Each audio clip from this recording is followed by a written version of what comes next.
Hello, everyone. My name is Joshua Gilliland. I'm one of the founding attorneys of the Legal Geeks. And with me tonight is Nari Ely and Thomas Harper for us to talk about the Book of Boba Fett, Chapter 4, The Gathering Storm, which either sounds like Stephen Oates's pre-Civil War book, The Whirlwind of War. Well, there's Whirlwind of War and then The Coming Storm, or something that's QAnon on accident. So that part's not fun. But I was like, really? Really? It's Anyway. a common literary phrase. I'm not going to assume that last one. But still, I mean, maybe. Anyway, I think my favorite episode to date. Nari, what did you think of this one? I really liked it. Without skipping ahead, I think it confirms, there was a line in there that I think confirms one of my theories about what happened to the Tuscans, but we'll see. I thought it was a really good episode with a few great parts in it, but overall a lot of fun. Yeah, and they, in my opinion, they really worked out the flashback versus present scene to the best degree out of all of them so far. Because the first episode, it kind of bothered me with the way it went back and forth, and then it's gotten better, and I thought this was the best integration of it. And hearing he's all healed, I think we're done with flashbacks. So I'm not sure how many episodes are left, but I'm cautiously optimistic that it's going to be linear storytelling going forward.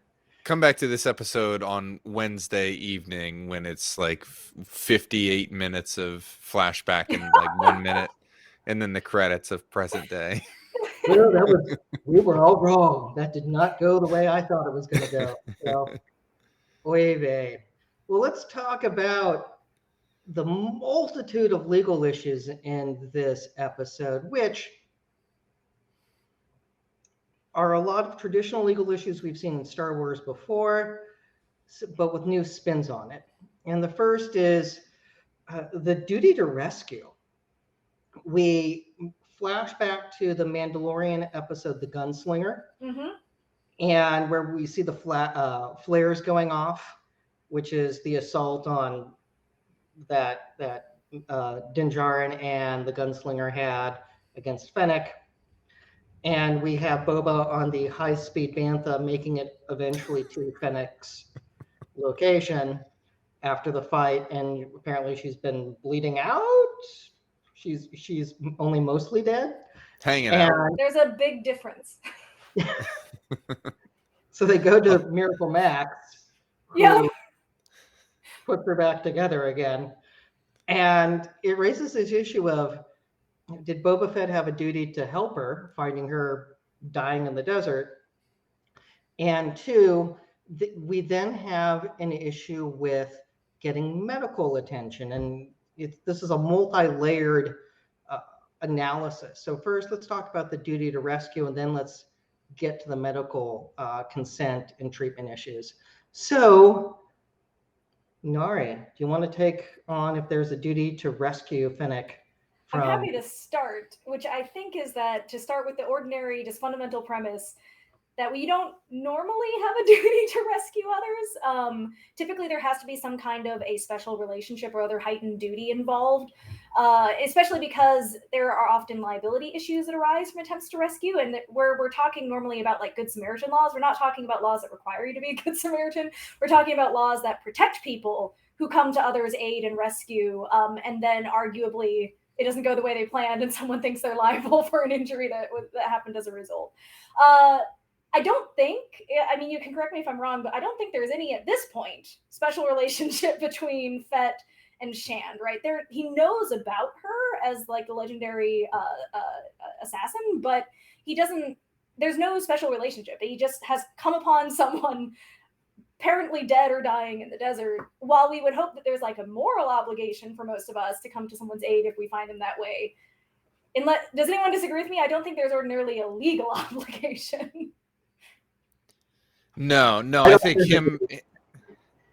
Yeah, I don't think he has any legal obligation whatsoever to pick her up and slowly take her to medical care on on his speed on board this bantha.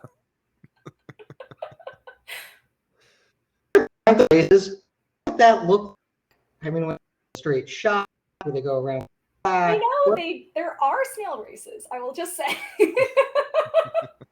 Just like watching a turtle race. I mean, how's this going to play out? But yeah, it's probably mostly which one can just walk in a straighter line is what it comes down to. Yeah. They're rugged, they're adorable, and they can take the desert heat and keep on ticking, but they're not built for speed. So there's God knows how long it took them to get where, and how long of a walk it was to Moss Esley's to take her to the parlor. But that's so talking medicine, there's like with ERs, emergency rooms, there's a duty to treat people who show up at an ER.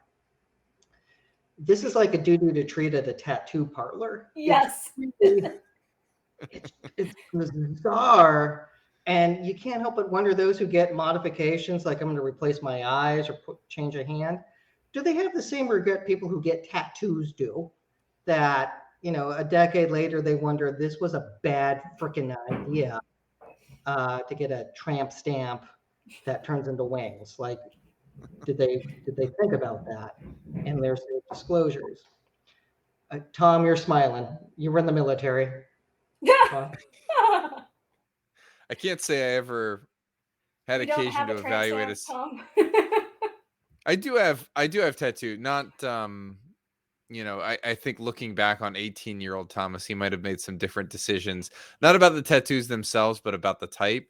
Had robotic modifications been available at the time, and if I could have afforded it, I wonder what 18-year-old Thomas would have done.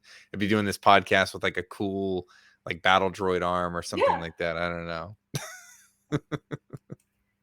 So if it was an ER, there would be a duty to treat Fennec. This is not an emergency room. And so it's this weird level of buying his way into her being treated with a life-saving measure. And then it gets into issues of consent, because this isn't like putting stitches in. It's robotic parts in to keep her alive. And we've seen this with replacing a limb. We have not seen it, we've seen extremes with like General Grievous, that there's only like heart and brain left and the eyes. But this is something new we haven't seen in Star Wars when it comes to medical treatment. And there are consent issues. Nari, we've talked about medical consent before. What comes to mind for someone who's almost dead, who can't physically give consent, and it's an emergency situation, to put a robot digestive system and diaphragm? Well, unfortunately, we do not currently have any real-world parallels to this kind of level of prosthesis. Or maybe fortunately, I don't know. There is an analogy here, though, still to be made when it comes to essentially unapproved devices or treatments, right? So in the United States and in most countries, there's some kind of governmental authority that gives official approval before a medical professional can administer a treatment, be it a drug or a device. There are exceptions to that, though, and one of them is compassionate use. So there is no other alternative treatment that you think would work in this circumstance, so you're going to do something that is experimental or unauthorized. And then there's also, so that's the first wrinkle, because I think it's safe to assume that this is not an FDA-approved treatment for a gunshot wound. The second one is, as you were saying, consent.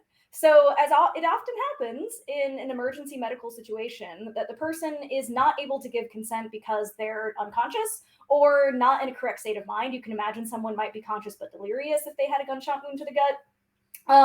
Now, there are very rigorous standards that govern when you can give medical treatment or even like this, an invasive surgery, without receiving that consent. We don't see this happening in this show, probably because this person, again, it does not appear to be a licensed medical professional. But ordinarily, the things that a medical professional would have to do is, to the greatest extent practicable, so that's, governed by things like how quickly do you need to operate or lose the person, that kind of stuff. Try to find someone else who is capable of giving that consent. So like a next of kin, if it's a child, their parent, right? Those kinds of things. If you're in a circumstance where it's, doctor, we operate now or you lose the patient, then the practicality of that is that you can't go try to find next of kin. But if you're in a situation where, and this happens in the real world at least, right, you have stabilized the person and now you're trying to decide whether to undergo a surgery, you might have at least a matter of hours in which you might try to make some phone calls. So that's usually what we're talking about with medical consent. I will just emphasize that, again, the touchstone of medical treatment in the United States is informed consent. There are exceptions for life-saving treatment when you cannot obtain that consent. Yeah, and the what's layered on here as well is another thing that probably does not apply to this chop shop on Tatooine, which is ethical concerns for the, we talk a lot about ethical concerns for attorneys and how that guides our practice.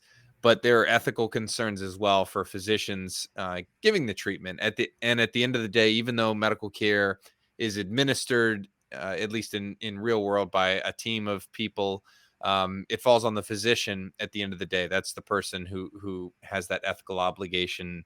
That's where the buck stops. And so layered on top of that legal duty is that ethical duty for the physician, in this case, to find a surrogate.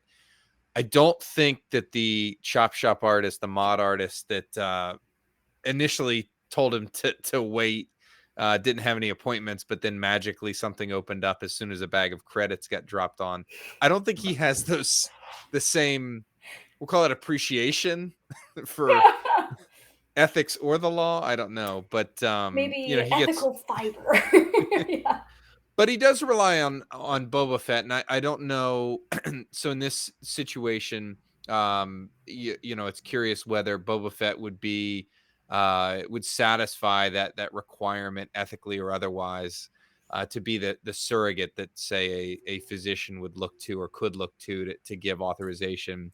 And there's not a lot for the surgeon. We'll just use that really loosely here, for him to go off of. Boba Fett just kind of comes in the shop holding her. I think it's reasonable based on the limited facts that he has some sort of relationship, some sort of custodial relationship. He's giving care to her. I think a couple questions could have been asked, but those go right out the window as soon as the money is plopped down. So again, this is like a vicious circle that we're caught in, which is like right at home in Star Wars. But yeah, so I think in the real world, if you run into this situation, Boba Fett probably, assuming there's a little bit of time to act, Boba Fett probably gets asked a couple questions about things, and at the end of the day, there's some pretty exigent circumstances that are dictating what's happening. It reminds me of plastic surgery. And I say that because I found out in my office in the building, the first floor, there's a new medical office. And I ran into one of the nurses and asked, "What do you do?" And they said, "Plastic surgery." And then she added, without prompting, "Right now it's mostly liposuction," which tends to make sense in the COVID world that we have, that's the procedure people are seeking out. The COVID 19 pounds. Yeah. It's like, it kind of makes sense. I'm open to it. But it's seeing the modifications kind of have that plastic surgery feel. And there are those who get plastic surgery because, like, they've had a horrific accident and they want to, have the scar tissue corrected and not, and feel better about themselves because of what happened. Which I think, so just for the curious, I believe it is referred to as reconstructive plastic surgery, or whereas the other, when it's not something that is done in order to restore, it is referred to as cosmetic. Yeah, and it's the same skills though, and sometimes the surgeons will do both, but often they specialize. And right now, we're in a place that's pretty much doing stuff that's cosmetic. And it's the exception where they're doing something life-saving for putting in robot parts to save Fennec. And her reaction seems kind of on point. Well, Boba Fett, in true good surrogate fashion, at least kind of, he questions the fact that this surgeon doesn't close her up, doesn't cover up these parts. And he's like, well, I forget the exact line, but this is so beautiful, you can't cover this up. And so maybe it's a little bit of both here. You've got a little reconstructive and cosmetic going on simultaneously. I don't know. Yeah, and she, we've seen her, she does keep like the sash over her robot parts. Yeah. Because it's gonna, but I mean, again, it solves the question of, was she a droid, because it doesn't look like she's aged. And we now know that she's a real lady and now has robot parts. So she's basically a Skywalker at this point. Yeah, people lose limbs all the time. So yeah. What's a gut? Yeah. Oh God. I like to think that Fennec off screen had just completed like a really intense core program and was like very proud of the results. And her main reason for being so upset was that all of her work had just been destroyed. Like, you couldn't just cauterize this or something. You had to just erase all of this. I don't know. And I want it covered and I want it to look like it was supposed to. So snap to it. They should be able to afford that now. So that's phase one. It's just the beginning.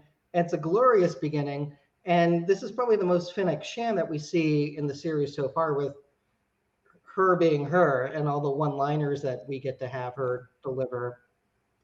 But we now move on to a personal services contract between Boba and Fennec being created to go recover the fire spray gunship. This is the first that I know of that the class has been identified. Yeah, I hadn't heard it before.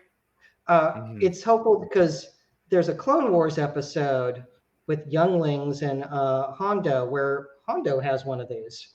So it wasn't unique to Jango Fett and then Boba Fett. There was a production line, and so it's good to know the class name and whatever.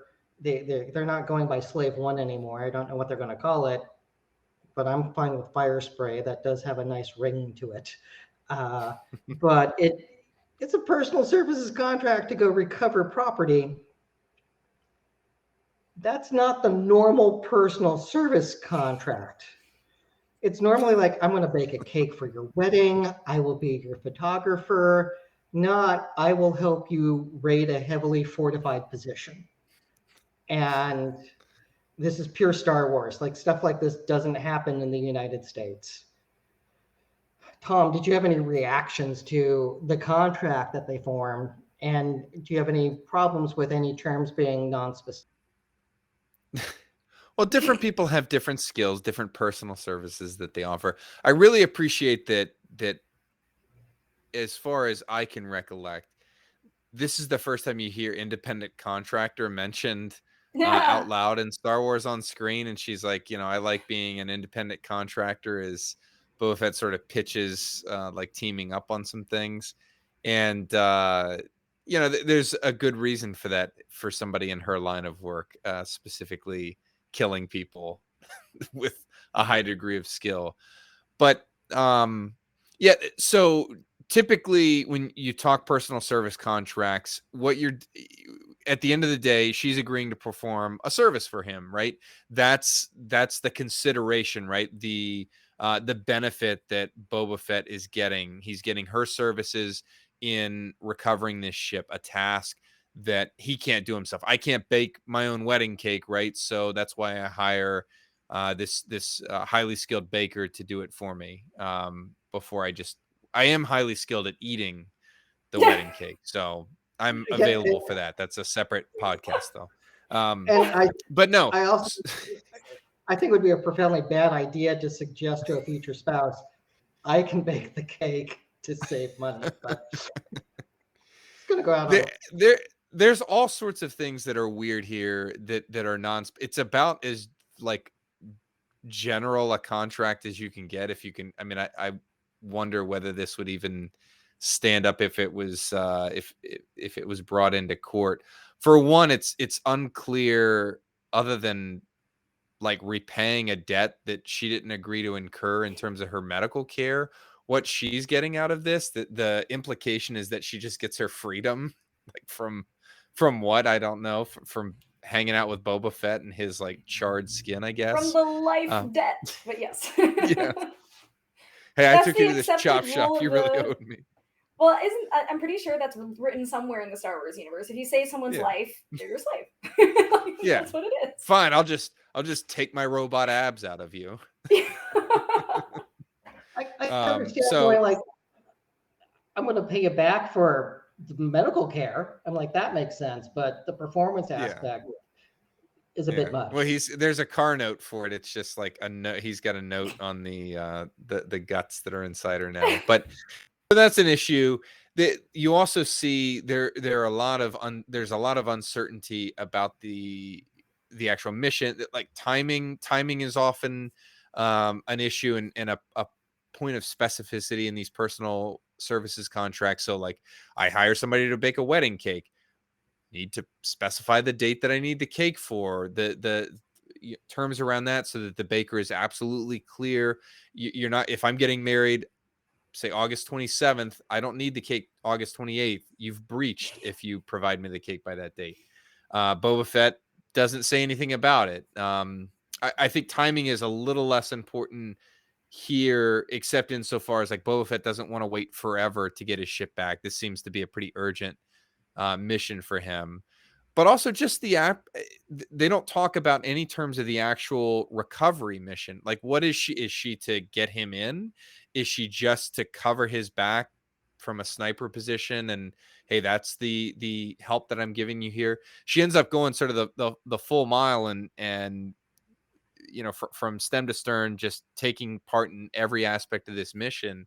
But if I'm Fennec, I'm like, you want to get paid for that. So she walks herself headlong into a really crummy contract here. It's just, I guess, a good thing that they survive. There's that moment that I really like where she's like, she's kind of has sized up the situation, used that little cool droid to go around and sees just what they're up against. And Boba Fett's like, well, I'm either going to get my ship or I'm going to die. And there's that moment where she's like, oh, I've bargained poorly. Anyhow. I just wanted to toss in there that I think there's a general rule that where a contract does not specify like a term that you would consider to be essential, sometimes courts will still consider it to be valid if you can read in like an industry accepted term. Maybe since Star Wars has essentially a big industry around mercenary work, bounty hunting, assassins, maybe there's some standard terms here that we're just unaware of. Yeah. But the bit of remorse that we see from Fennec suggests that perhaps not. And she's the one who comes up with the plan with, well, we'll just wait for them to go out on patrol. So as opposed to a frontal assault. Which still translated to a frontal assault. It just like took a minute to bake like that. Yeah, but it wasn't we'll go storm the castle. True. That's true. They do the Lord of the Rings Helm's Deep battle with how the the wall is breached by we'll go through the sewer outlet. Yes. and fight the General Grievous cook. Yeah. Again, hysterical. And I think that chef droid was in or a model of that droid was in Attack of the Clones. Yes. So absolutely right. Good eye. It's like, it looks with the multi-arm. Yeah, but watching with the subtitles that Chef Droid and Sous Chef Droid, I was like, wow. It explains how Bib Fortuna put on all that weight. Yeah. He was eating like a hut, and that's just not proportional. He needed a new nutritionist. But that good We're going to see operation. our surgeon. You throw in how they dispatch the chef droid with basically slitting its throat. Well done. Again, we're not going to do a frontal charge against the cleave wielding droid. All distracted and you kill it. So, but that all said, this raises the issue of how do you recover the gunship legally? And so they don't do the court. So we're in this weird, I have to trespass to go get my ship, which raises this weird necessity defense. And they're trying to do it without being the aggressor to, because if they just go in guns blazing and start killing people, there's no self-defense part of that. But they're sneaking in, trying to get the ship with hoping to avoid a fight so they don't have to defend themselves. Would that work? Nari, do you want to take a So I mean, let's just take a moment to analogize this. Let's say that I have, through mistake or even misdeed, obtained a piece of property from Tom. I have mislaid, let's say, the stormtrooper replica that he has behind him, or something like that. And Tom knows about it, and he knows that it's sitting in my apartment. That does not usually give Tom the license to trespass onto my apartment, perhaps breaking and entering, in order to try to recover it, hoping that he does not encounter me and then have to defend himself. That would not fly. This brings up the interesting sort of general background concept here, though, which is that ordinarily what Tom would have to do is ask for it back and or notify law enforcement or a court if I refuse to give it back. Of course, in Boba Fett, even more than in Mandalorian, I would say, there just isn't law enforcement, right? In Mandalorian, there's the New Republic, but it's generally very distant. It's generally very vague. It is not typically relied upon in the first instance if you think you have been wronged. In Boba Fett's, even less so. Like, if there is a New Republic at this stage in time, it is so distant nobody's even thinking about it. There is essentially only the gangs, right? And so I found this very telling when Fennec Shand, actually broaches the topic. Why don't you just ask for it? It's your property. Yeah. And he responds with what is accurate. If you don't have a court system, a government, a law enforcement to turn to, is that his claim to that property is only as good as his ability to back it up with force. And that's what we see here. So if you literally cannot go to some independent arbiter or law enforcement agency to say, hey, they're refusing to give me back my property, then I guess this is what you do. It's just, there is no analogy for this in our legal system. Do not try this at home, kids.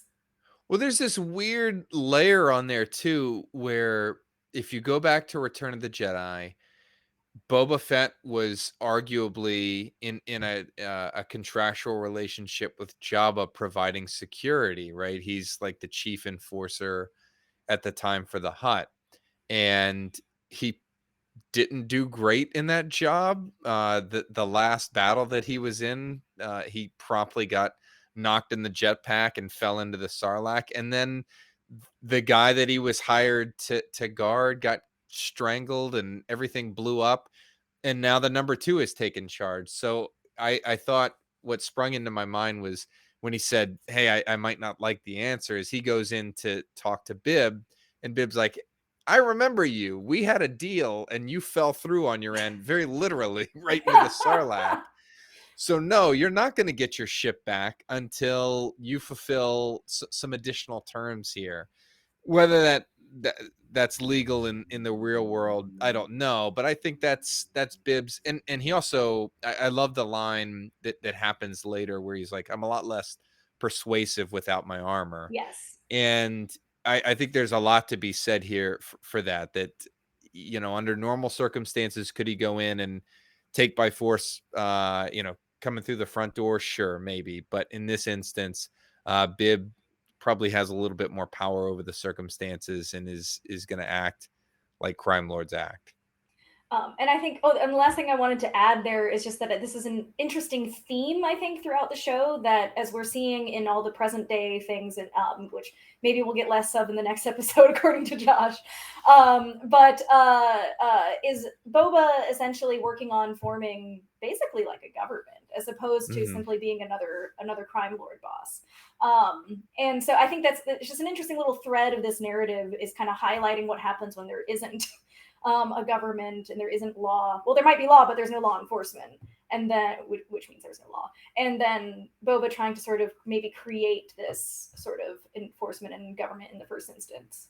Yeah, and you see that at least in the last episode, in present day, and his interactions with the water monitor. Oh yeah, sorry, not to skip ahead too much, but no, the previous episode. Yeah. No. It I got where you were going with it, but you see the effects that's starting to have internally there, at least in Mos Espa, where it's kind of fraying relationships locally, and kind of upsetting the balance of things, because it was it's at least clear from the little bit that we see in the show that Jabba maintained order. Now, you can interpret order and define that however you want to, but there was an order of things, and through a number of illicit deals and tributes and this and that, there was some semblance of law enforcement. There was, a line in the sand,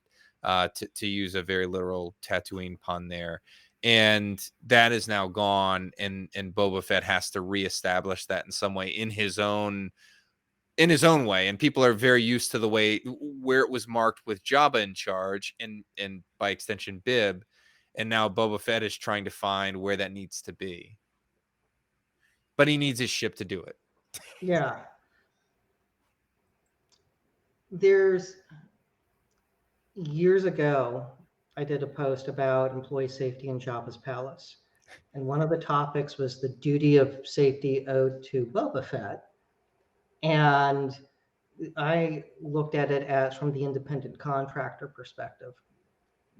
And it boiled down to Boba and taking on Skywalker as an independent contractor. And there was the closest case that I found was one involving an injury on an oil rig, where an independent contractor got hurt. And it was basically, the guy should have known what he was doing.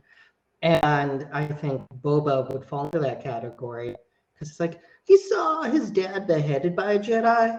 Like he's had a lot of experiences with Jedi seeking revenge. He moved on from that. But when you think about Bib taking a position you failed to perform, there were other factors at play that were outside of his control. This wasn't like running the sail barge aground. This was, they were trying to execute a bunch of people, and it ended badly for them because they fought back. And maybe don't take a sex slave. Maybe you don't get murdered that way. Really, that all boils down to a products liability case against Jetpack. We're a little bump from Han Solo and his vibro axe caused you to rocket straight into the sail barge and bounce off into a horrendous creature in the sand. But that's again another podcast. But it could be a good blog about the bad being faulty. Yeah. But we also have a comment about how double lost Boba. I get why he said that. Either of you have insight on why Boba might think he was double crossed by Bib? Not me, no, sorry. I'm trying to remember that point in the episode, like the context of it, or the actual quote. My memory's just foggy on it, that's all. It's again, it's something to think about. It would have happened. Yeah, it would have happened potentially in a period that we haven't seen yet, like a flashback period, around the time he would have gone off to find his armor and meet Din and all that, and given him reason to come marching back Tatooine and put a blaster bolt in his chest. So we may have not seen that yet. Sorry Fair. to put a damper in your hopes for no more flashbacks. There might be one. Again, it looked like there was a conclusion. So, but maybe he enjoys the tank. He finds it, but again, he's, according to the show, completely healed unless he gets hurt again. Anywho, I'm sure that will not happen in his line of work. No, totally safe. He's fine. Yeah, he's fine. He has plot. He has plot armor now, so it's okay. So, That's great. so with the raid, who does it matter who shot first if there's a trespasser trying to reclaim their property?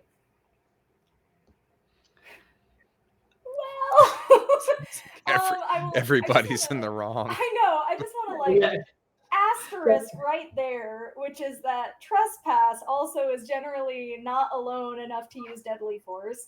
I guess you could query whether this property is someone's home, but For Boba Fett, that's a legitimate question. I mean, so yeah, because if we're talking about like if somebody trespasses on your yard, you're going to get into a lot of legal trouble if you take a shot at them in the real world. If you wake up in the middle of the night and someone is currently trespassing in your house, you have a pretty good defense if you take a shot at them. This is why we get into these really difficult situations, not to get too topical, but in the modern United States, which has very high home gun ownership, where police knock maybe and announce, maybe not heard because people are asleep and it's 2 a.m, and enter, and then the homeowners who are gun owners take a shot at the people that they believe have just broken into their house. It's one of those really crazy scenarios where if you have a strong Second Amendment but not a strong Fourth Amendment, you will have both sides technically authorized to be shooting at each other. So just to caveat that, if this is considered like a home and we're under U.S. law, you kind of do have a right to defend your house with lethal force. There's obviously the inquiry of whether or not you have to still reasonably believe that you or your people in your house are in danger. But there's a much stronger assumption if you're in your own house that is true compared to then if someone's on your porch, on your yard, or passing by. So trespass alone, typically not enough. You also, though, as you have pointed out on many an occasion, Josh, you also cannot use deadly force in the defense of property in general. So, like, someone's trying to steal your car, or in this case, your ship. You can't just take shots at them. So, I'm going to hazard a guess here that everybody is at various points in the wrong. Yeah, all that shooting and killing just sort of cancels it. It's like in football when you get 2 penalties by either side at once and they just cancel out. So it's maybe it's the opposite of what I said was the real world example where everybody has a right to be shooting. Nobody has a right to be shooting at each other here. Yeah, this escalated quickly. It got out of hand. The real victim in all of this is the rat catcher droid. So I'll just put that on record. That poor had to turn himself off. But we see him later, so he got over true. it. But he was terrified and went, I'm done. And no. But there's a pretty significant body count in recovering the ship. So, and not strictly artificial life, which we should be respectful of. Yeah, yes. There's a huge moral issue with using a power droid as a IED for I'll shoot it to blow it up, to take out a bunch of others. They're slow moving. That gonk did nothing wrong. And they're doing his job, living his life. Yeah, I'm going to hope that model is not capable of higher thought functions. Yeah. Somebody called him because he's like a 4-legged gonk, a chunky gonk, which I very much appreciated. That's adorable. I do love that too. The most we've seen of a gonk droid having a personality was in Bad Batch. And that one clearly is like, he's not quite R2 level adventurer, but there's a personality there. It's like, it just bothers me to see that. And I mean, it's not as bad as Mandalorian season 1, where they went through like 4 astromechs Yeah. who just like get shot and killed. It's just like 4 of them. It's like, that's intense. So this has a better track record. So yeah, it's good stuff. Also, has Good it stuff. ever been confirmed that the original, like the origin for this model of droid was that they wanted another droid and they didn't have the budget, so they put a trash can on top of somebody? Oh, probably. If it hasn't been confirmed, 100% somebody's just what it always lying. looks like to me.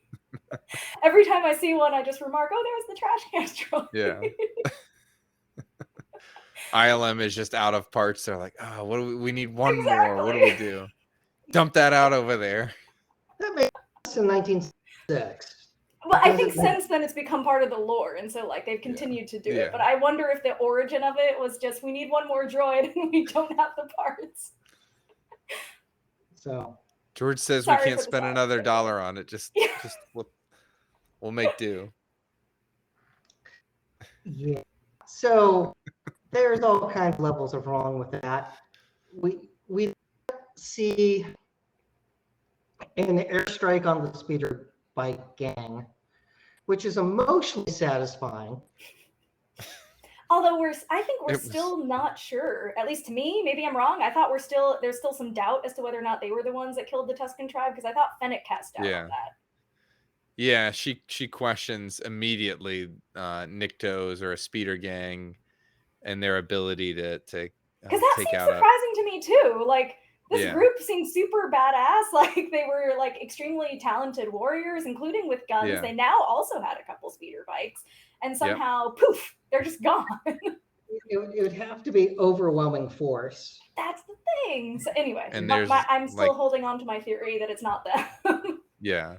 Well, that ties sort of right in with the legal issue here, right? So, I mean, self-defense isn't going to apply here because the killing of the Tuskens in Boba's mind, that's the justification, right? That they're connected, and they're going to pay for it.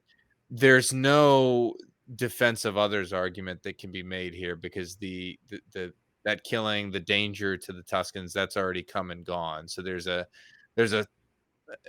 temporal limit on self-defense and defense of others. It doesn't just go on and on forever. If a go back to that home invasion scenario, if you're in threat or you could theoretically defend your family or friends that are in the house, but then the person runs off and you go chasing them out of your house down the street, and then you kill them 2 or 3 blocks away, it's going to be very, very difficult for you to mount a successful self-defense or defense of others because the danger is past. So this is sort of a pure retribution killing, like classic Tatooine, classic Star Wars. Very satisfying on many levels, but yeah, and you were mentioning like the removal in terms of like time and space, I guess also, but this also would apply, for example, in a slightly fictional Tatooine in which there's law and order and you can go to a judge. Let's say that Boba gets charged by some family member for the murder of the bikers. It would also apply if he tried to argue that he should instead face with second degree because it was a crime of passion, right? That he was so incensed by. And this might work if he had, in the immediate aftermath of seeing the Tuskens dead, the biker gang was still nearby or even there. That would probably work. There's a very good argument for that. But this is so far removed that I don't think it would even work to excuse the crime as a crime of passion. No. I think that in terms of force bill, which don't enact any of those for a reason, because it's a proactive, it's like a mini declaration of war. And we did it with the Barbary Pirates, and we did it with the Ku Klux Klan, and maybe with the quasi-war with France during the Jefferson administration, but I'm not positive on that one. That said, these guys are dangerous, and I'm going to do an airstrike to take them out. We don't do that in the United States, since 1870. Like that was the last time we did one in the Yukon generation of the Ku Klux Klan. We haven't done it since. It worked until the progressive era, but so it's again pure retribution, and I should have a problem with it, but I don't. Well, even if they had that sort of situation, Boba's not in any position of like he's just gotten back his ship. He's not the daimyo.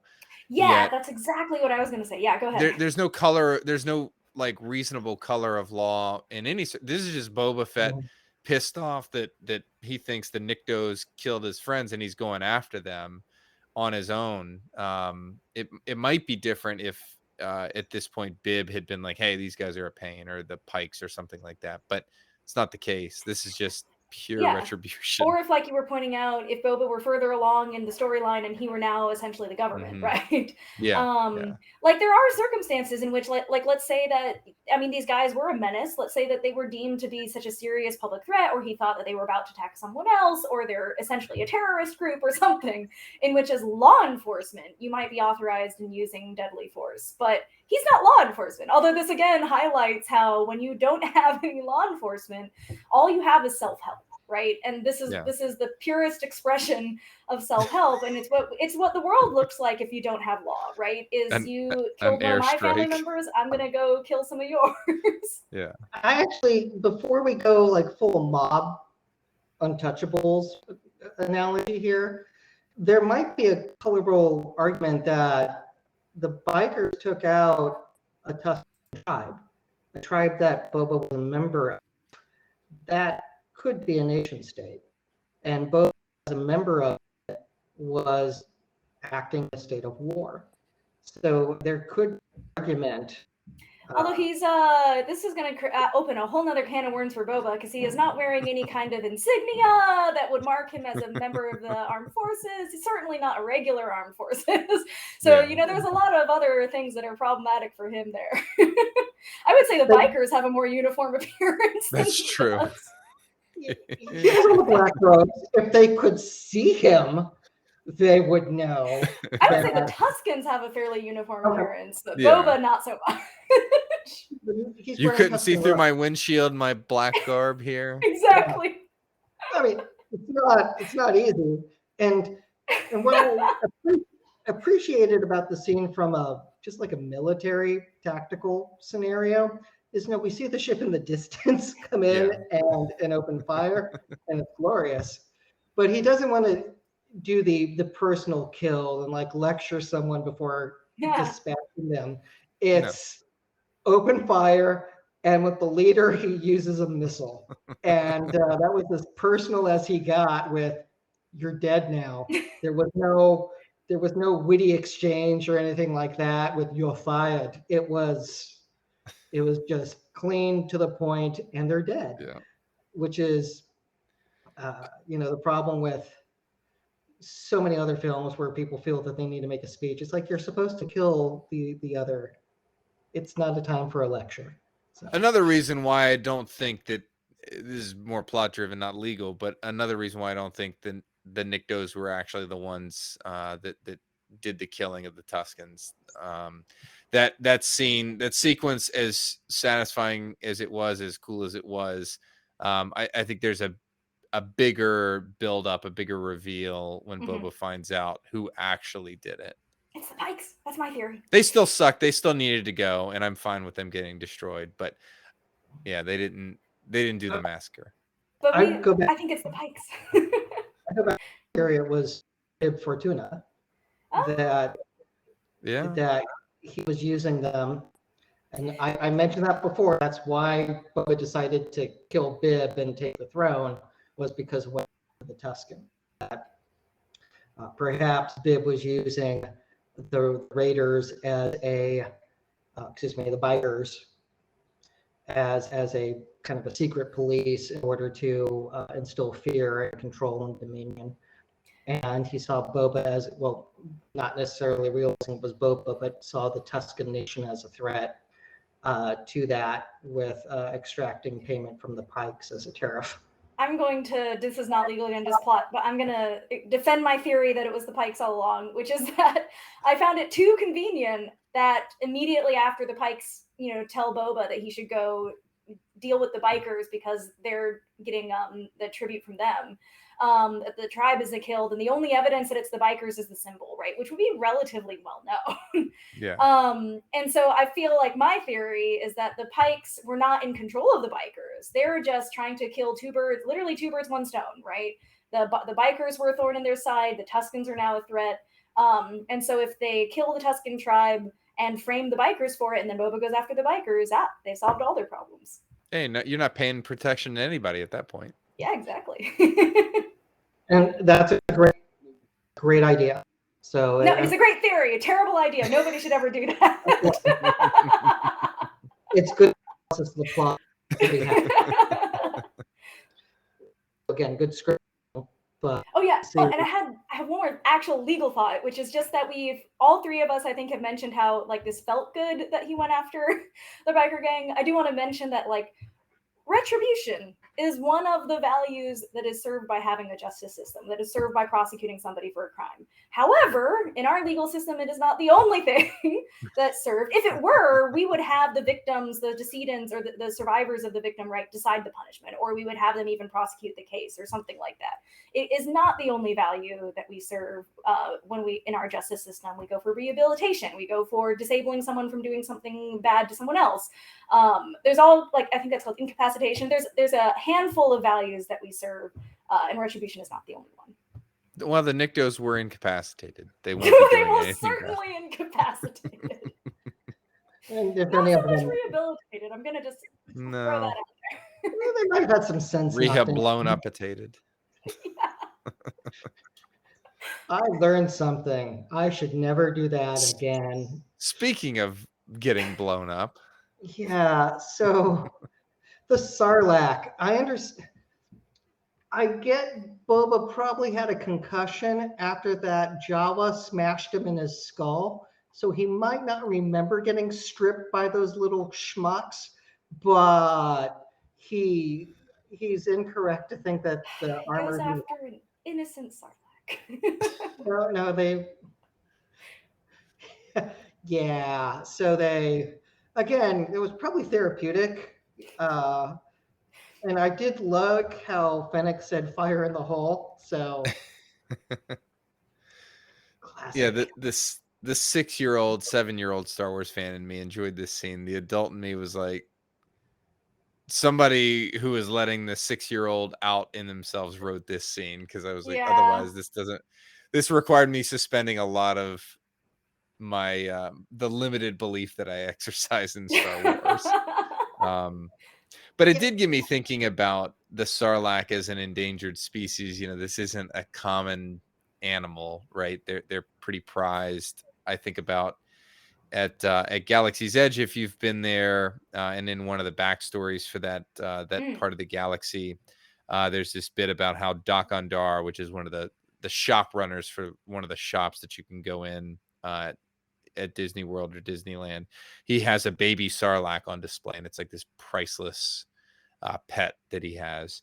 So it's I think it would fall in the realm of what we would probably class as an endangered species here on our planet. And he gets blown up very quickly, like very unceremoniously, with the coolest weapon in the Star Wars universe. And I was just curious that is whether definitely true. Yeah. Here, I guess where I settled on is endangered species are protected by sort of a cloak of pretty robust legal protections here. There could be jail time. There's significant fines if you kill an endangered species, but it's not without exception, as is that's the entire law. And with endangered species in particular, if the two of the biggest exceptions, one of the biggest ones that would apply here would be if the killing is related to a threat to human life. And so here, there's a very clear threat to both Boba and Fennec, who are about to be pulled directly into the Sarlacc. I thought it was cool that thing has enough strength to pull in a starship. But in that instance, the killing would be allowed. There's an example. You also see in the real world, they'll go out. You'll typically see after say an endangered species like a wolf or a certain type of bear. If they're found to have attacked a human or something like that, usually you'll see park officials, like National Park Service officials or game officials, go out and euthanize that animal, and that's not a violation of the law because of the threat to human life. We don't see this in Star Wars so much, but in the real world as well, you sometimes see it if there's a threat to livestock. So there are certain species of wolves. I think it's like the gray wolf out in New Mexico. Occasionally those are hunted down when they become a threat. They get too close to livestock that are out there. So that species has been protected since like 97, I think.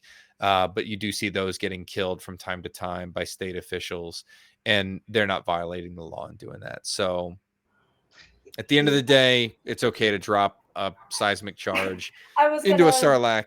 You just have to be about to die. I was going to throw a seismic charge into your your defense of Boba Fett here. Do it. Which is so first of all, he is still not yet a government official, right? So he can, I think, claim the cloak of authority that you would have if you were a parks official going out to put down a dangerous animal.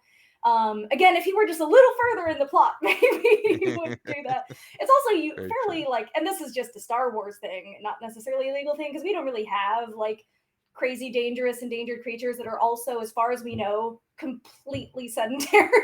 So like it's only a threat to humans if a human walks over to it.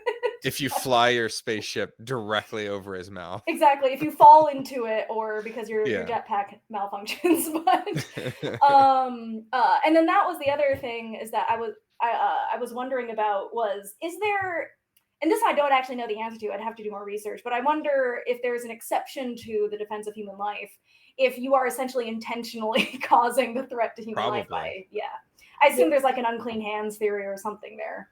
Yeah. I think about the goofballs at like Yellowstone and different parks that, let me get a selfie with this really dangerous animal. And bison, it happens all the time. Yeah. Yeah. Do not get close to a bison.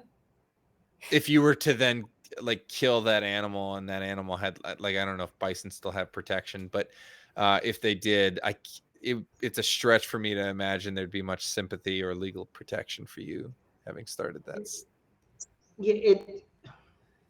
So Judge Beckerman and I did a podcast about Godzilla, I think after King of the Monsters, and we did talk about the endangered species side of the story. And she raised a case where a couple were attacked by a bear that was an endangered species, and they shot the bear to protect themselves. They were still charged, but it was ultimately dismissed because like there was an exception for self-defense. But this isn't a bear coming into a camp. This is you. It's you walking into a bear cave. Yeah. What's in here? Like, and they're not clear if the Sarlacc's still alive or not. So they're definitely poking the bear. And there's a wonderful old Saturday Night Live sketch with Dan Aykroyd about mauled, and where he's talking about his book where he's mauled by a bear, and part of the like there was a lawsuit against the Park Service for not having signs that say don't try to ride the bears, and this is kind of in that category of don't ride the bear, don't poke the Sarlacc and hope don't walk into the Sarlacc's mouth. Yeah, right. Yeah, so there's some big issues here with they enter the Sarlacc's domain, and Boba, I think this is again a 6-year-old writing it type of thing of like, wouldn't this be cool? And the answer is yes, it did look super cool, but he should have known that his armor was stripped off of him. But I'm willing to give him the benefit of the doubt because he had a head injury. Yeah. He probably didn't remember how he got stripped. So, and if you remember Jawa stripped me, he might have a different opinion about Jawas. Yeah. I also, just as a side note, I find the exploration of Tatooine ecology fascinating because, like, combine this with the Mandalorian referring to the crate dragon having eaten, right, a sarlacc. That's why there's an empty sarlacc pit and stuff like that. So I didn't have any of that knowledge, Tom, until you told me about the sarlacc being like the baby sarlacc being like such a precious thing. Like, I imagine there aren't that many, but if they have predators, if they form a part of the Tatooine ecosystem, I wonder if they are endangered. We don't know. Yeah, just interesting. It is fascinating. Maybe it's not so much that the baby is so precious because it's so rare. It's just that you have to go into a sarlacc to get it. Yeah, really, really exceptionally dangerous. Exactly. Although Boba Fett just dives right in with no armor, no nothing on, doesn't even like wrap a towel around his head. He's just like, "I'll be back." Okay. And Fennec's like, no. Do you have a canteen? Can you pour some water over me to get this acid off? The slow burning acid. So,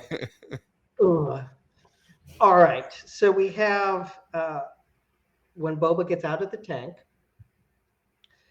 and goes to the sanctuary, we have a wonderful scene with Jennifer Beals. I'm trying to talk down Chrysanthemum, and with this offer of put the Trandoshan down and we will wipe your debt and let everyone go back to partying. Which, I mean, again, I do adore her and I love the way that she tried handling the situation. So like that was glorious. But we do have a contract issue here with put him down, don't rip his arm off. Everyone knows you're the Wookiee. You are a powerful, strong, beautiful Wookiee.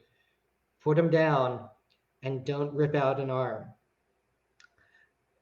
Was that, I mean, we have all the elements of a contract being formed here with offer, consideration. We're just waiting on acceptance. It is a beautiful contract formation scene.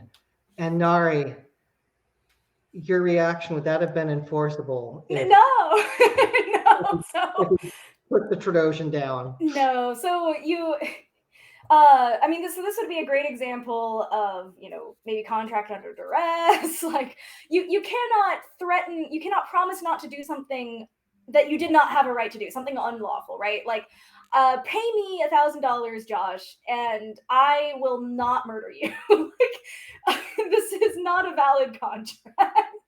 Now, granted, if I still murdered you, you would have many causes of action, least of which would be that you get your $1,000 back. But no, I mean, it would also be perhaps a contract against public interest. Like, I just don't think this would fly, Tom. Can you validly form a contract in order to, with your only consideration being I will not tear off your arms? But that wasn't negotiating with the Trandoshan. That was the Trandoshan would have been I will not tear off your employee or customer's arms. Yeah. The Trandoshan was a third party beneficiary in the fact that that's true. That's true. He would not be dismembered. No, that would not. I'm thinking I have a wide gray area of Star Wars legal issues that happen. This would fall outside of even that wide area. I do like, however, that we have on one end of the spectrum, you have like Bosk, like an angry, like very menacing looking Trandoshan, right? And then on the other end of the spectrum is what I would look like if I was a Trandoshan, which is these guys, like the dorkiest possible Trandoshans, like, yeah, we won a couple bucks. And then, so I have no doubt Chrysanthemum, beyond like interspecies beef issues between Wookiees and Trandoshans, just looked at these guys and couldn't help but want to rip limbs off. So it's like, also, can Trandoshan grow limbs back? Maybe does that change it? I think they can. But my Trandoshan biology is a little rusty. I'll need to look at the encyclopedia tomorrow, which is at the office because it adds to decor. But Oh boy, howdy. Yeah, it's like the jock beating up the nerds, and I identified with the nerds real quickly with like, they probably weren't slavers. They were just doing their thing, and they got the crap beat out of them. It was horrible. But it's neat to see Chrysanthemum in such glory. And you can see, I texted Tom about this, but you can see his scar on his head that was given to him by Kenobi with his lightsaber in one of the stories about Chrysanthemum being on Tatooine during the middle period, where Kenobi's in exile and Luke is growing up. And it's just like, that's neat. Neat to be able to see that. And he still goes back to Tatooine. So, but again, that was, I think, a beautiful contract scene. And then he offers him a job, which is the best way to solve economic crises and depression is to employ people. And this is just being put into such wonderful form with like the mods were out doing patrols as law enforcement and to make sure that things were going the right way. So it's like, again, functional government doing its thing. And he's getting there. He really is getting there to establishing a legit government. Yeah. So what you're saying is Black Chrysanthemum is about to be Sheriff Black Chrysanthemum, and he's going to have his little hat and a little gun belt. I'm all he can in. have whatever he wants. Little Wookiee badge. I mean, I want to put a hat on him, but I mean, he can wear whatever he wants, and we'll just go that way. But yeah, it's establishing law and order, and then we have the dinner scene. Again, we'll set up the tables over the trap door, which, from a common law perspective on your duty to guests. So these guys were either business invitees or guests. So there's a heightened duty at that point. So we're going to set up the tables on the trap door so they get the message. They could be tasty treats for the Rancor at any point in time. Undue influence in forming a contract. Either of you want to take a jump on that one? Attempted, because it didn't work. As amazing as that is, these guys are like local level. They were lieutenants or I guess captains under Jabba. These aren't big players by any means, and so Boba's attempting to strike a deal, make a contract with them of some type, and you see the Rancor clause kind of come up out of the grate there in an attempt to influence the contract. And so if your agreement to a deal like that is made under fear of your own life, that if you disagree or decline, you're going to be killed, or in this case, ripped apart and then devoured by this Rancor, you're not really entering into a deal. There's a deal has been entered into in name only, but you don't have a valid contract there. But what's amazing is they look at the Rancor, they get a little scared, and then they're like, nah, actually, we're not gonna strike any deal with you, Boba. I'm gonna play devil's advocate here, because right before the Munchie, because we don't have a name yet, but let's just go with Munchie, because you can just pop them in his mouth and they'll be delicious.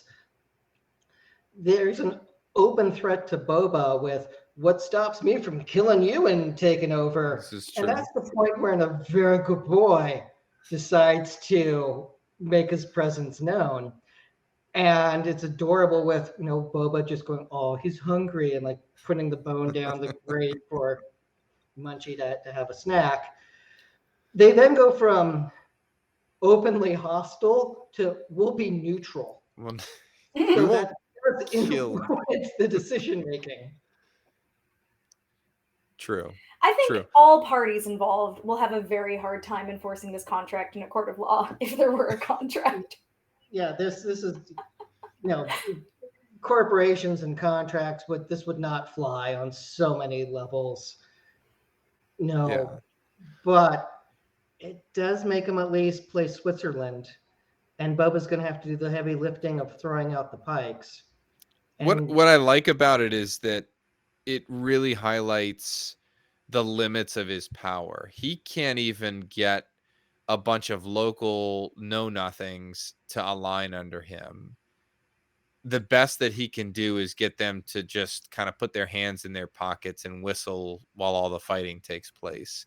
And even that's a shaky deal, because to them, to these just, I guess, local level crime lords, if they throw in with, I guess, the Pikes or anybody else that he's fighting, and Boba dies, like the person that's going to come after them for breaking this neutrality deal is dead. Yeah. You know, so it's a real shaky deal that he struck. I saw some criticism like, well, Boba, like criticizing Boba Fett for this, and I'm like, what do you expect of him? He has an assassin, one person with him.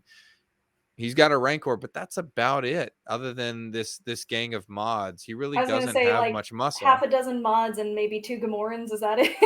Yeah, right. handful of droids.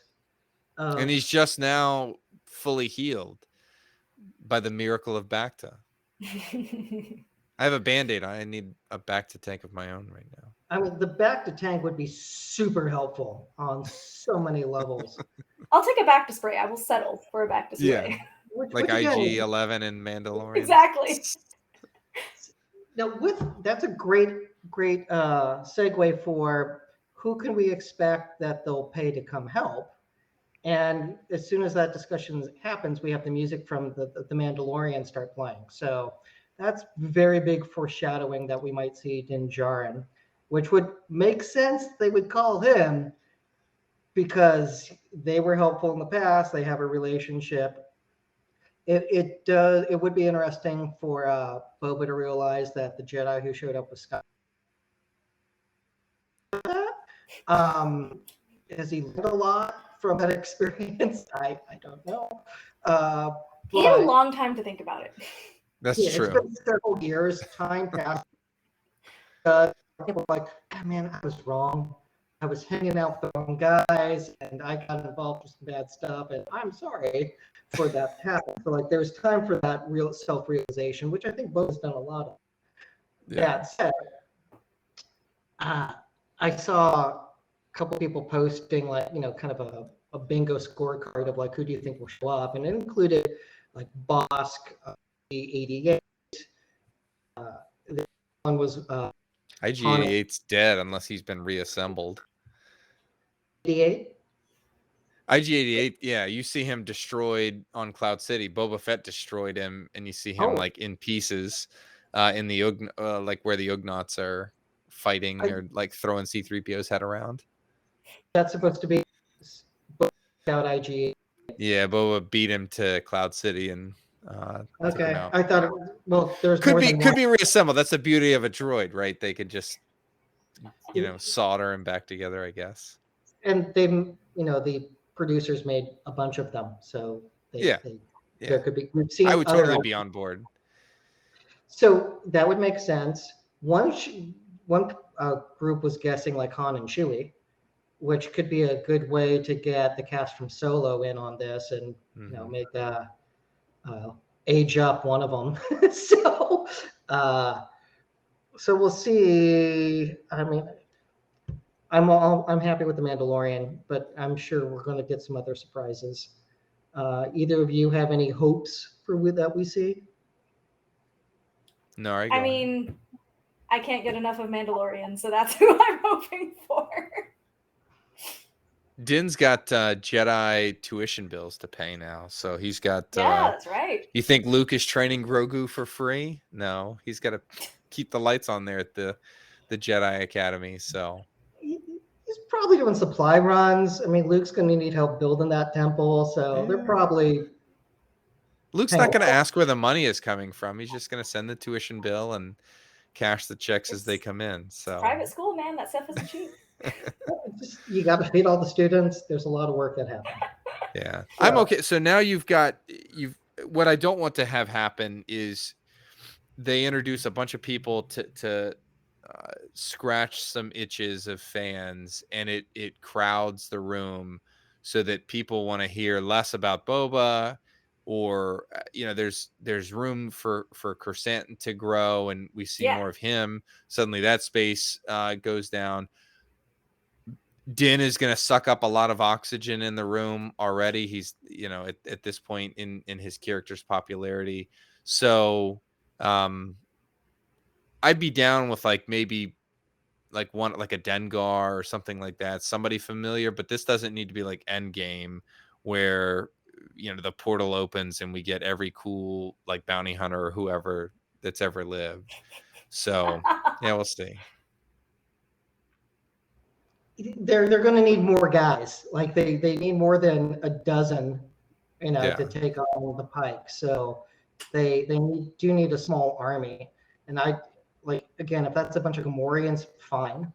Like there are foot soldiers that you can have, but they do need a turnout. I will oh, sorry, go ahead.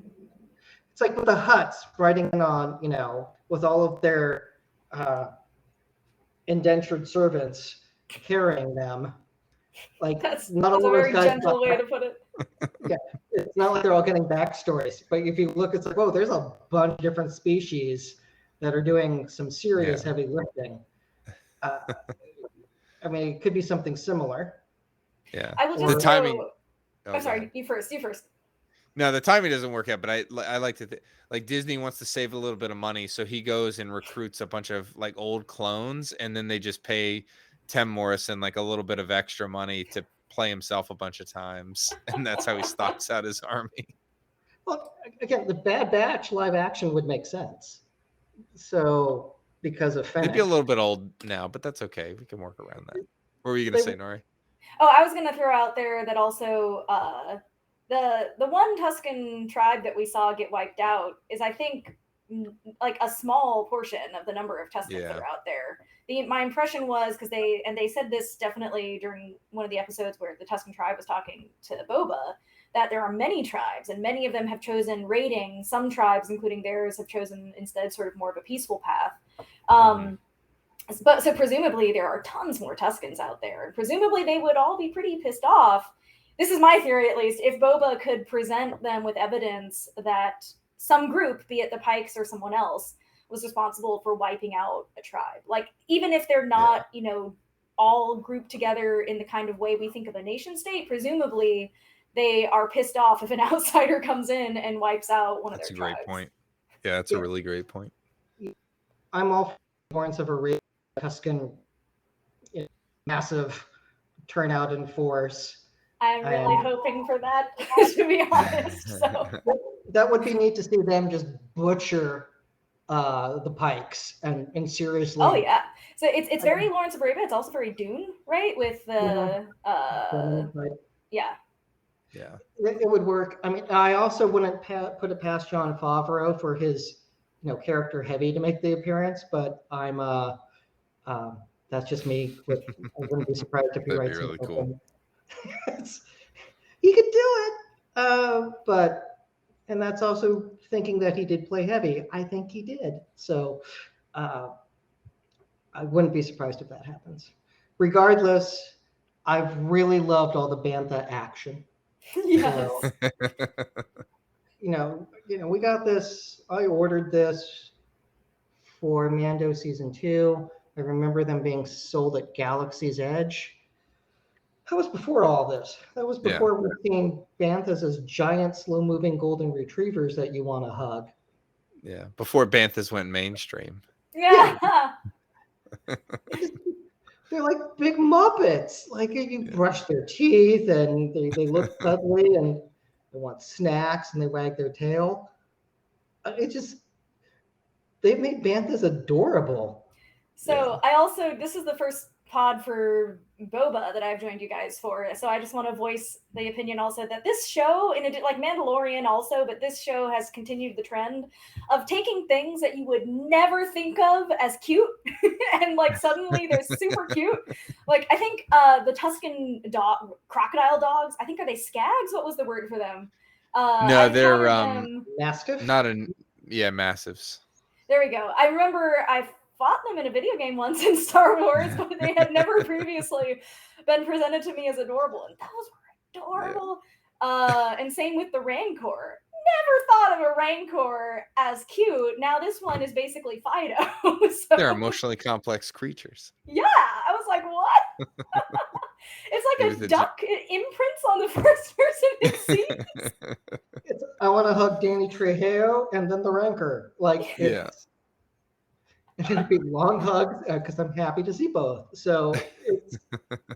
But yeah, remarkable job that Favreau and everyone else has done, taking things that look on first blush dangerous, scary, ugly, and making them adorable. Yeah. Agreed. They've really done a great job with this.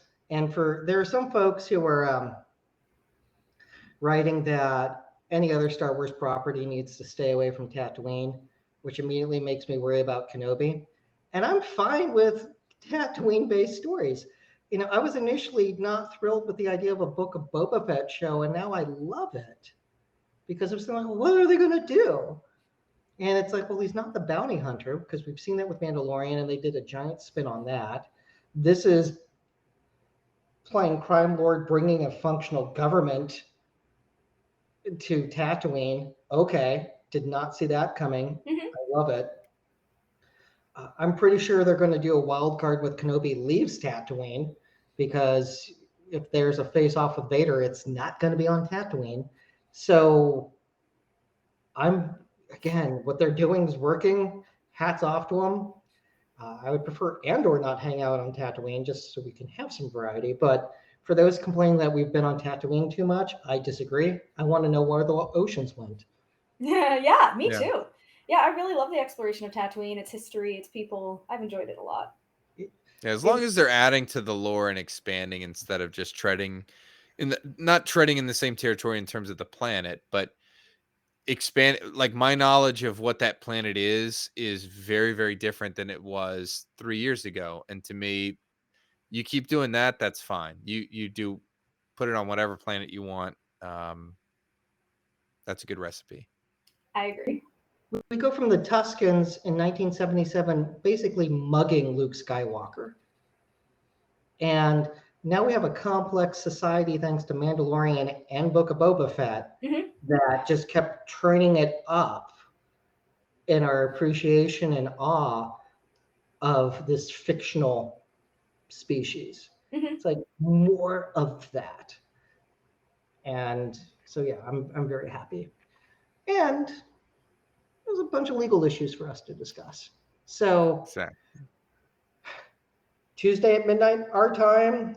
Thomas, a lot later for you, but, or earlier in the morning, depending on how you look at time. But we're approaching the end. I don't know how many. Is this 8 episodes?